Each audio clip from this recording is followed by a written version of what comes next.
Saudara-saudariku, kita akan mulai untuk pembahasan saat ini. Jadi mohon disiapkan keseriusan kita. Topik ini akan menjadi topik yang sangat penting untuk kita kaji karena akan terkait berkelindan dengan proses hafalan yang akan kita alami. Karena dari proses hafalan ini, apa yang akan kita pelajari saat ini akan menentukan satu motivasi yang hadir saat menghafal, karena boleh jadi seorang penghafal biasanya motivasinya seringkali naik turun saat menghafal. Kadang semangat, kadang-kadang turun, kadang-kadang saat menghadapi ayat tertentu bisa cepat, tapi ketika dihadapkan pada ayat yang mungkin cukup panjang atau dalam kondisi tertentu tak bisa diatasi, gejolak jiwanya itu menjadi lambat. Kadang memengaruhi motivasi untuk menghafalnya, bahkan tidak sedikit yang gugur ya di pertengahan. Nah ini hal yang akan kita bahas pada kesempatan malam ini akan menentukan proses itu semua. Ya pun demikian, ada percepatan-percepatan juga yang akan dipengaruhi oleh materi yang akan kita bahas pada kesempatan malam hari ini. Ya, tidak sedikit didapati para penghafal langsung memulai menghafal begitu saja, atau bahkan mungkin menggunakan media bacaan tertentu, kan, tanpa kemudian berkomunikasi langsung atau bahkan tanpa terbimbing ya dengan pembimbing-pembimbing tertentu yang barangkali sudah juga bisa didapatkan dalam proses hafalan kita. Nah ini tahap-tahap ini yang sangat menentukan, yang sesungguhnya setiap para ahli Quran sudah menyantumkan bahkan di awal-awal pembuka buku mereka. Ya ini penting untuk dibahas supaya menghadirkan kekuatan agar nanti dalam proses hafalan kita bisa menghafal dengan maksimal, dan yang paling penting Allah ridha dengan apa yang kita hafalkan. Nah, untuk mempercepat teman-teman sekalian, seperti diketahui pembahasan kita di malam ini akan terfokuskan pada kiat mengenal Al-Quran. Ya, saya batasi dengan materi kita saat ini, kiat ya mengenal Al-Quran. Ya, bahasan ini akan menjadi sangat luas sekali ya, karena Al-Quran itu bagikan hidangan dengan aneka menu yang sangat beragam, dan dari keragaman menu ini bisa menghasilkan manfaat yang sangat luar biasa, luas dan variatif sesuai dengan apa yang kita butuhkan. Ya karena itu boleh jadi kiat mengenal Al-Quran ini ada yang terkait nanti dengan tafsir, terkait dengan fiqih, terkait dengan aspek tauhid, terkait aspek akhlak, ibadah. Maka untuk pembahasan malam hari ini, kiat mengenal Al-Quran yang dimaksudkan kita akan fokuskan untuk kepentingan kita menjadi ahli Al-Quran dalam konteks tahap pertama. Ya, tahap pertama yaitu untuk menghafalkan terlebih dahulu. Ini poinnya ya. Nah, jadi nanti dari hafalan ini akan dibagi lagi dari mulai baca, ya kan? Kemudian di sini baru masuk dari bacaan yang baik ini masuk kemudian ke proses hafalan.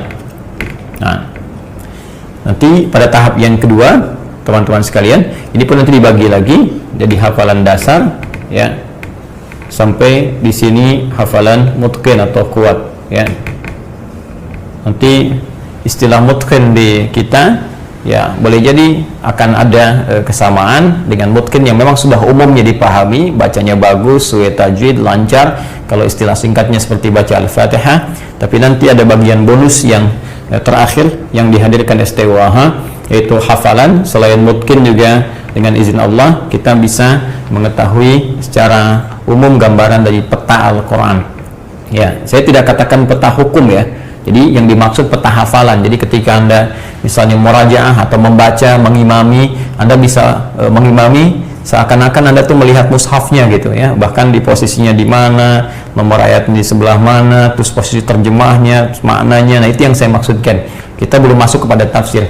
Ya. Nanti selanjutnya dari sini akan naik kepada kelas pemahaman. Ya, paham. Saya tidak menginginkan sekedar hafal saja, tapi juga paham apa yang dihafalkan. Karena ini akan terbawa. Saya ingin berusaha betul ya mengajak dan meyakinkan kita semua bahwa ini pelajaran sepanjang hidup kita. Ya bukan target, mohon maaf misalnya sudah hafal selesai, tidak. Karena nanti ada kelas-kelas berikutnya akan disusulkan. Ya, dari mulai kelas kita sudah menghafal, nanti masuk kepada paham, kita belajar sedikit-sedikit terjemah, tafsirnya, bahasanya, ya. Saya juga sedang merancang sekarang nanti untuk metode yang paling memudahkan untuk memahami bahasa Al-Quran, konsepsi bahasa Arabnya seperti apa, nanti akan belajar. Ya insya Allah. Jadi bukan berhenti di sini. Karena target kita wafat dalam keadaan menjadi ahli Quran. Itu harapan kita. Jadi jangan berhenti di titik sudah hafal, tidak. Ya, kita akan berusaha mengupgrade terus. Hari ini kita hafal, esok kita paham, esoknya lagi kita mencoba mengamalkan apa yang telah kita pahami sesuai dengan passion kita. Ya, karena itu nanti di bagian terakhir, ya, yang ketiga itu ada materi aktualisasi. Ya, aktualisasi. Ini bagian akhir tahap ketiga. Nanti sesuai dengan profesi atau passionnya masing-masing. Jadi nanti kalau Anda misalnya dokter, ya, bagaimana menurunkan ayat-ayat kedokteran, formulanya seperti apa. Jadi maksudnya begini, seringkali kan kalau kita misalnya di ustaz atau ulama tertentu ditanya hukum A, nah itu kalau terkait Quran tuh dari Al-Fatihah sampai An-Nas tuh, ya, sepersekian detik tuh harus sudah muncul ayatnya, tuh. Jadi kalau Anda misalnya ditanya apa misalnya mata dalam Al-Quran, dokter mata yang saya harapkan tuh sudah mengerti fungsi mata dalam Al-Quran, Quran surat sekian ayat sekian, Quran surat sekian ayat sekian, bagaimana menggunakan mata dengan benar, apa kaitan mata dengan hati, bagaimana kondisi hati yang bening berpengaruh kepada pandangan, itu ada juga, ya. Kemudian ciri-ciri mata yang berpenyakit, yang sumber penyakitnya dari hati, bukan sekedar fisik. Kalau fisik pendekatan medis sudah banyak, tapi banyak sekali, ya, penyakit-penyakit mata yang dihasilkan oleh kondisi hati yang buruk, ya. Kan secara medis sehat nih, pandangan jelas, ya, luar biasa, tajam, ya, tapi tajam tapi tidak terpercaya, ya, tajam membedakan sendal yang bagus dengan sendal yang jelek, tapi dia nggak bisa bedakan mana sendal dia, mana sendal orang, sehingga salah mengambil keputusan. Nah, ini beberapa bagian ini kita bisa turunkan menjadi rumusan-rumusan kurikulum kehidupan dengan profesi masing-masing.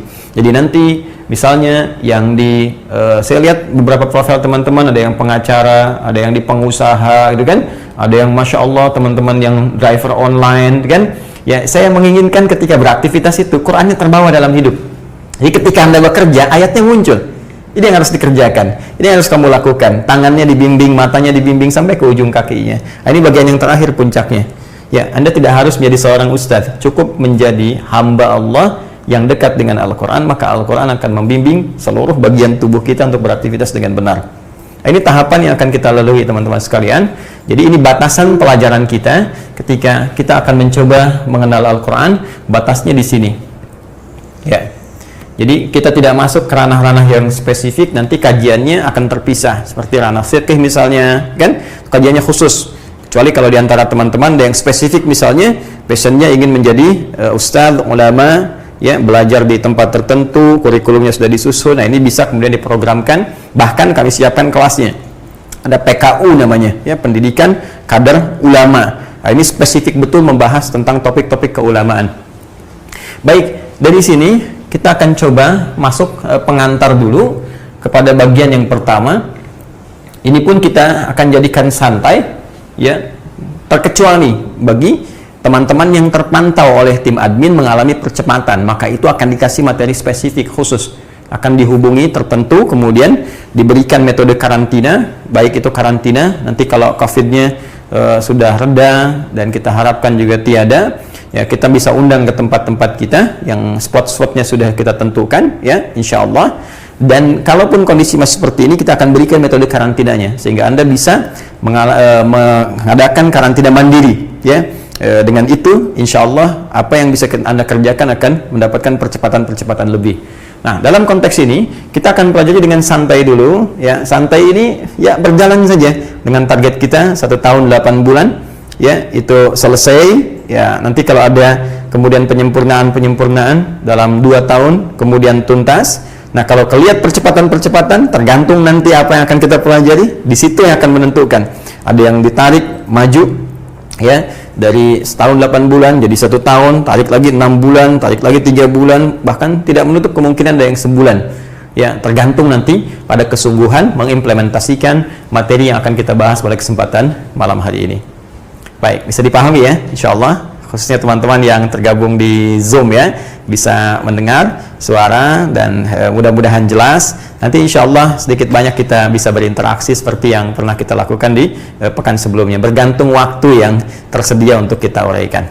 Baik, saya mohon izin, saya coba hapus dulu untuk uraian ini untuk memudahkan turunan materi yang akan coba kita bahas bersama. Bismillah. Baik, sekarang kita akan masuk kepada detail ya. Kiat mengenal Al-Quran terkait dengan kepentingan kita untuk mendapatkan target pertama, yaitu menghafalkannya. Baik.